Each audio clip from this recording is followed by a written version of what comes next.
안녕하십니까. 오늘은 우리 절에서 그냥 편안하게 여러분들하고 지나온 이야기 또 불교 얘기를 나눠볼까 합니다. 내가 이제 60이 이제 넘었는데요. 제가 18살 때 그 통도사에 들어가서 출가를 했으니까 지나온 세월이 이제 40년이 넘었죠. 근데 처음에 절에 들어가니까 그냥 무작정 좋아요. 아침 새벽 예배를 하는 것도 좋고 노스님 모시는 것도 좋고 그랬는데 그 당시에는 6개월 되면은 이제 머리를 깎고 출가를 허락해 주셨거든요.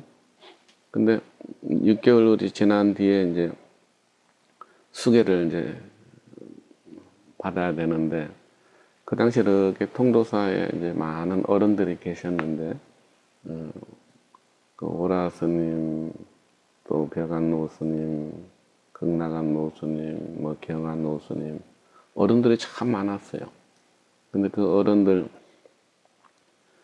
중에 이제 스승을 택해야 되는데 내가 가만히 보니까 참 잘생겼고 그리고 연세 많은 분보다는 좀 젊은 스님이 안 좋겠나 싶어 가지고 제가 이렇게 쳐다보니까 종범 스님이 제일 그 마음에 들더라고요. 그 종범 스님, 제가 이제 노스님 시봉을 했는데 노스님께 와서 인사를 드리는 모습이 참 지극정성이었어요. 아주 공손하게 그 절을 올리고 말씀을 나누는 것을 제가 옆에서 지켜를 봤는데, 그래서 이제 그 종범 스님 계시는 이제 처소에 가서 이제 말씀을 드렸지. 스님, 제가 스님을 모시고 출가해서 도를 닦겠습니다. 그러니까 스님께서 스승이 돼서 저를 인도해 주십시오라고 이제 청하니까 스님께서 또 보시더니만은 첫 마디가 안 되겠습니다. 나는 본의 아니게 나이도 젊지만은 본의 아니게 그 상자가 둘이나 있습니다. 그러니까 더 훌륭하신 스님을 찾아가서 스승을 모시고 수행하십시오. 이렇게 권하시더는 거야. 그래서 내가 이제 그랬지. 아, 스님, 그게 아니고요. 제가 스님을 스승을 모시러 왔지, 천거 받으러 온 것이 아닙니다. 그러니까 스님께서 저를 인도해 주십시오 하고 간청을 드렸으니까 스님께서 하시는 말씀이 행자는 행자 말을 했고 나는 내 말을 했으니까 돌아가시오. 그러시더라고요.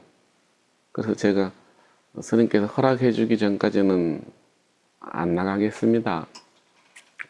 그러니까 스님이 하시는 말씀이 알아서 하시오. 네, 그러시는 거예요. 그래가지고 이제 꿇어앉아 있는데 스님 앞에 이렇게 조그마한 그 책상이 있었는데 그 책상에서 이제 병을 펴놓고 이렇게 보시고 계셨는데 이 병을 다 빨리 책장을 넘기셔야 내가 다음 말을 하겠는데 이 어른이 책장을 한 장을 안 넘겨요, 그냥.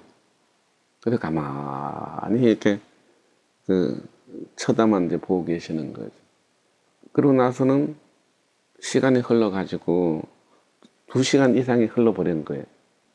그러니까 조금 사시 공양 시간이 돼가지고, 돼가지고는 스님이 2시간 동안 경만 쳐다보고 계시다가 이제 사시 종소리가 이제 울리니까 나가시더니만은 이제 덩치 큰 스님 둘이를 데리고 와가지고는 여기 사람이 사람 말을 못 알아듣는데 이 사람 빨리 데리고 나가라, 이제 그러시는 거예요. 그때 사실 나도 일어나고 싶었는데 다리가 저려가지고 일어날 수가 없었다고 내가.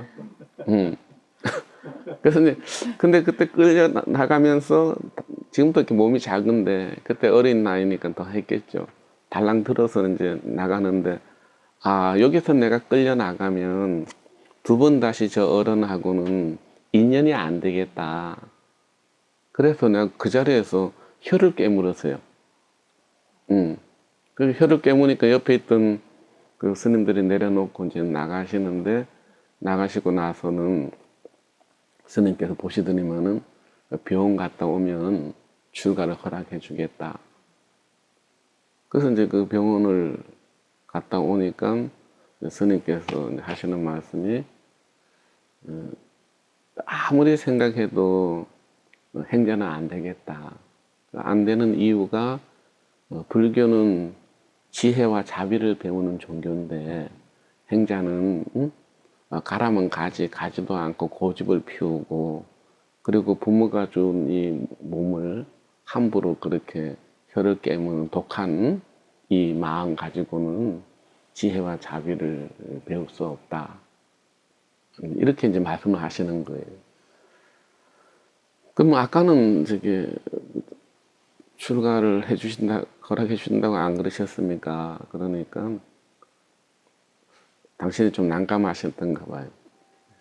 그러시더니만은 또 하시는 말씀이 그러면 다시 출가를 해라.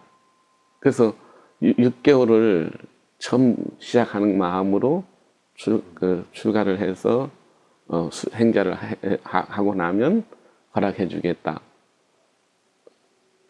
그래서 저는 스님 말씀을 믿고 다시 이제 6개월을 행자를 더 했죠. 그래가지고 행자를 제가 했는데 그 남들은 6개월만 하는 그 행자 기간을 나는 만 1년을 이제 한 셈이죠. 그래서 이제 스님한테 이제 그 가사장삼을 이제 수계를 받고 그래서 청하 스님께서 저희들한테 수계를 주셨는데 이 수계를 받고 야, 이 승복을 입는다는 것이 얼마나 행복한지 몰라요. 이 승복을 받고 가사장삼을 받고 그때 이제 스님께서 이제 이 옷 두 벌을 이제 맞춰 주셨어요. 그러니까 그 옷을 입고 이제 스님한테 이제 계를 받고 나서 이제 인사를 드렸죠. 저 종의 삼패를 올리고 나서 내가 스님한테 여쭤봤죠. 스님, 이제 제가 그 스님의 상자가 됐으니까 제가 스님한테 3가지 질문을 드리겠습니다. 이 3가지 질문에 대해서 대답을 좀 해주시면 좋겠습니다. 라고 하니까 물어봐라 그러시더라고요. 그래서 이제 첫 번째 스님 인생이 뭡니까? 제가 질문을 했어요. 두 번째는 스님 불교가 뭡니까? 이렇게 여쭤봤어요. 그리고 세 번째는 스님 여자가 뭡니까? 이렇게 물어봤어요. 그랬더니만 스님께서 저를 가만히 쳐다보시더니만은 인생은 살아보면 안다. 그리고 불교는 공부해보면 안다. 그리고 세 번째, 여자는 나도 모르니까 묻지 마라. 이러시는 거예요. 그래서 이제 세월이 흘러가지고 이제 60이 다 됐으니까 어쩌면 인생을 다 살았다고 할 나이인데 지금 가만 뒤돌아보면 동화사에 이제 스님이 법회를 오셨는데 이제 모시고 가는 중에 스님이 물으시는 거예요. 그 보윤이 너는 요즘 인생을 아나? 물으시길래 인생을 지금 살고 있습니다. 이렇게 대답을 했고 두 번째 불교를 아나? 물으시길래 공부하고 있습니다. 이렇게 말을 했고 또 여자는 아나라고 그러시길래 스님 모르는 걸 전들 어떻게 알겠습니까? 이렇게 말을 마친 적이 있는데 우리는 참 이상하게도 질문을 하는데 인생을 살아보지도 않고 인생이 뭐냐고 묻고 불교도 공부해 본 적도 없고 나서 공부를 하고 난 뒤에 뭐 불교 어떻다고 해야 되는데 불교 공부도 안 하고 불교가 어렵다고 하거나 불교가 불교를 모르겠다고 하는 것 그리고 자기 인생의 경험으로 알아져야 되는 것을 이미 관념으로 알려고 한다는 거죠. 그래서 제일 문제가 이렇게 보면은 어떤 질문을 하느냐, 어떤 질문을 하느냐. 그래서 이제 이렇게 제가 지나온 세월 속에서 불교에게 또 나 자신에게 질문을 한다면 나 자신에게 세 가지 질문을 하고 싶어요. 내 자신한테. 그게 뭔가 하면 첫 번째 질문은 나는 나의 본질은 뭔가 대간절. 불교를 떠나서 나의 본질은 뭔가 어떠한 교육을 통해서 부처님의 가르침을 통해서 아는 나가 아닌 내가 내 자신한테 나는 누구인가 누구인가 나의 본질에 대한 질문을 하고 싶고 두 번째는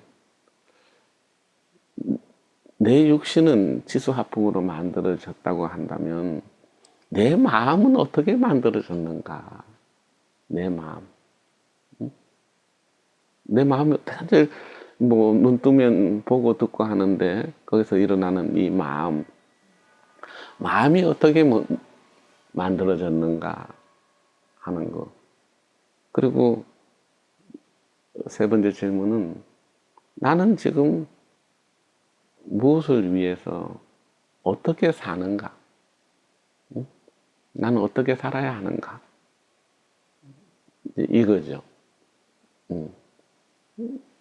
그래서 결국 나는 나 자신에게 대답하고 싶다. 무엇을 위해서가 아니라 불교를 위해서가 아니라 나는 나 자신에게 질문하고 답을 얻고 싶다. 이 생각이 나요. 그래서 나는 누구인가 라고 했을 때 이 부처님의 가르침 속에서 얻어지는 또 알게 되는 깨우쳐지는 나. 이 나라고 하는 것은 결국은 부처님께서 깨달으신 내용하고 다르지 않더라. 어느 날 우리 스승 되시는 종자보험자 큰 스님 처소에 이제 상자들이 이제 모였어. 우리 식구가 7명이거든요. 근데 모였는데 그때 스님께서 이런 말씀을 하시더라고요. 나는 말이야 부처도 아니고 보살도 아니고 사문도 아니고 총장도 아니고 법사도 아니고 그럼 나는 누구냐 하고 우리 상자한테 물으시는 거예요. 그런데 아무도 그 대답을 못해요. 당신이 누굽니다 라고 말을 못해. 그러니까 스님께서 당신 가슴을 땅땅 치시면서 나는 나다. 나는 나다. 이 말을 하시면서 나는 그 무엇 앞에서도, 그 무엇에서도 나 자신한테 당당하고 싶대요. 나는 나 자신한테 당당하고 싶어. 나는 아무거나 바라는 거 없어. 응? 내 자신에게 당당하고 싶다. 이 말을 듣는 순간에 바로 저거구나. 응? 자기 질문에, 당신이 질문에 당신이 대답할 수 있는 것. 응? 누가 뭐라 그래도 나는 나다. 이걸 이제 어록에 보면 부처가 오면 부처를 죽이고 조사가 오면 조사를 죽이고 부모가 오면 부모도 죽인다. 근데 이게 무슨 말인가 하면 그 어떤 것에도 의지하지 않는 절대적인 자기 자신에 대한 확신과 믿음이다, 이게. 확신과 요 믿음이. 우리는 늘 자기 자신에 대해서 의심하고, 부족감을 느끼거나 아니면 충만감을 느끼거나 자기 자신에 대해서 늘 무엇으로부터 채워넣으려고 하는 거죠. 거지면 거지로서 당당하면 돼. 없으면 없는 대로 당당하면 돼. 근데 없으면은 우리는 거기에는 부족감을 느낀단 말이죠. 늘 무엇인가로부터 부족감을 느끼니까 이 부족감을 채우려고 하는 끝없는 욕구, 갈증, 목마름, 구하는 마음, 있는 그대로 자기 자신의 삶에 당당하면 되는데, 나이 들면 나이 들었다라고 하는 그 마음에 당당해지지 못하는 거예요. 늙으면 늙은 대로 인정하면 돼. 나는 못생겼지만 못생긴 그대로 인정하고 살아요. 돈도 없지만 돈 없는 대로 인정하고 살아. 부족하면 부족한 대로, 있으면 있는 대로, 그 어디에도 흔들리지 않는 자기 자신의 그 당당함. 사람을 만나도 부끄럽지 않았고, 돈 앞에서도 비굴해지지 않고. 근데 이렇게 자기 자신의 내면 속에서 당당할 수 있는 게 뭐냐? 이 당당함이 언제나 우리는 현실 앞에 가면 무너져요. 돈 앞에서 흔들리지 않는 사람은 없거든요. 그리고 알코올 중독자는 술 앞에서는 흔들리지 않을 수 없거든요. 여기에 자기 자신한테 당당하라. 그 무엇을, 대상을 통해서 나를 보지 말고 내 스스로 천상천하 유아독존, 흔들리지 않는 절대적인 내면 세계를 자증하는 것, 경험하는 것, 그 당당함으로 서 있는 것. 이것이 이제 세월이 흘러서 나에게 스스로 질문하고 답하는 그 내용이 되더라고요. 아무쪼록 여러분 어렵게 생각하지 마시고 자기 인생에 대해서 스스로 당당하시길 바랍니다.